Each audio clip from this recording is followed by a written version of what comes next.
Monsieur le ministre, il n'y a pas longtemps, la France était encore une grande nation industrielle. Elle pouvait décider de son avenir. Mais les ingénieurs ont été remplacés par les financiers. Résultat, spéculation et dividendes pour les actionnaires, délocalisation et chômage pour les ouvriers. La moitié des emplois industriels a disparu en 30 ans, les savoir-faire avec. Sous Hollande, Emmanuel Macron a abandonné les ouvriers d'Arcelor. Il a vendu l'aéroport de Toulouse à un escroc qui est parti avec la caisse. Il a confié les centrales nucléaires aux Américains. Et maintenant, General Electric annonce 500 suppressions de postes alors qu'il devait en créer 1000 en achetant Alstom. Que des échecs. Bien sûr, il n'y a que vos amis banquiers pour décider de la politique industrielle de notre pays. On ne demande jamais leur avis aux femmes et aux hommes qui savent faire tourner les usines. D'ailleurs, Carlos Ghosn est enfin en prison et les usines tournent toujours. Mais vous ne savez toujours pas quoi dire sur l'avenir de l'auto en France. Aujourd'hui, les salariés d'Arjowiggins vont perdre leur boulot et le gouvernement, lui, perd du temps. À chaque question, c'est toujours la même réponse. La privatisation, Aéroport de Paris, la Française des Jeux, la SNCF, Gaz de France, etc. Bientôt, Airbus et Areva vont se faire racketter par les États-Unis. Ils l'ont déjà fait pour Alstom, Technip, Total, la Société Générale, Alcatel. Et vous ne bougez pas. Soumission aux États-Unis.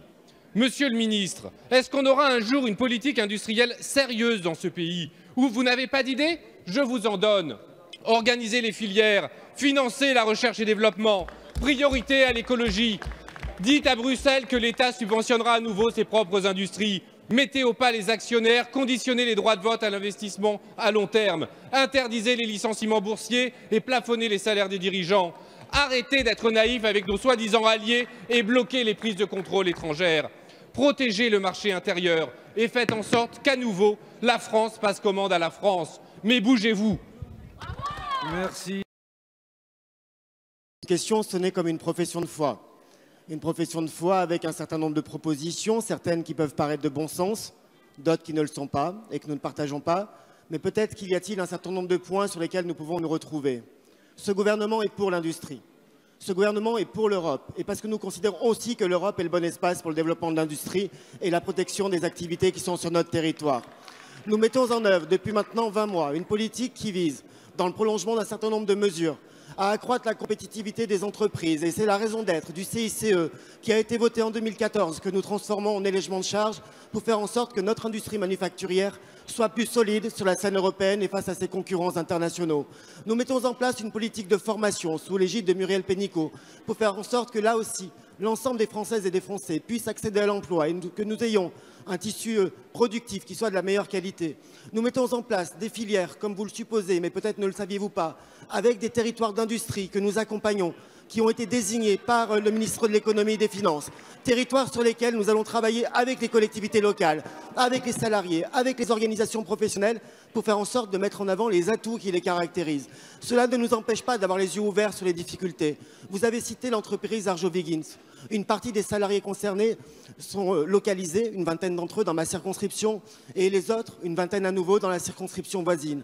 Le ministère de l'économie et des finances est là aussi mobilisé face à un groupe qui rencontre des difficultés majeures, y compris au niveau de son endettement, mais aussi pour accompagner, pour redresser, trouver des repreneurs. Nous y travaillons et Bruno Le Maire, comme Agnès Pannier, y travaille d'arrache-pied. Monsieur le député, je vous le dis très sincèrement, les sous-jacents de votre question, ce qu'il la sous-entend en disant protéger l'industrie, protéger le territoire industriel et protéger les emplois, très franchement, nous n'avons pas attendu de l'entendre pour le faire. Donc je viens de poser une question au gouvernement sur les questions de stratégie industrielle pour notre pays. Je n'ai eu une réponse que d'Olivier Dussopt, qui est en charge des finances et de la fonction publique, qui n'est donc absolument pas en charge de l'industrie. C'est bien la démonstration que ce gouvernement n'a pas de véritable politique industrielle et qu'il se contente de faire de la gestion, parce que quand je parle stratégie, on me répond CICE. Le CICE, c'est de la compétitivité, c'est un effet d'aubaine pour les patrons et pour les actionnaires, mais en aucun cas une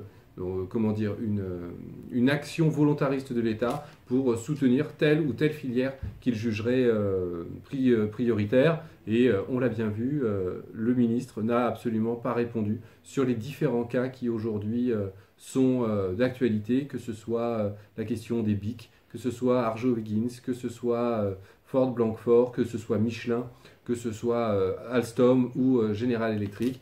Ils ne savaient pas de quoi ils parlaient et une fois de plus, nous avons eu une réponse de financiers au lieu d'avoir une véritable réponse d'industriels qui savent où ils vont et où ils emmènent le pays. Donc la réponse à la question n'a fait que conforter les fondements de la question.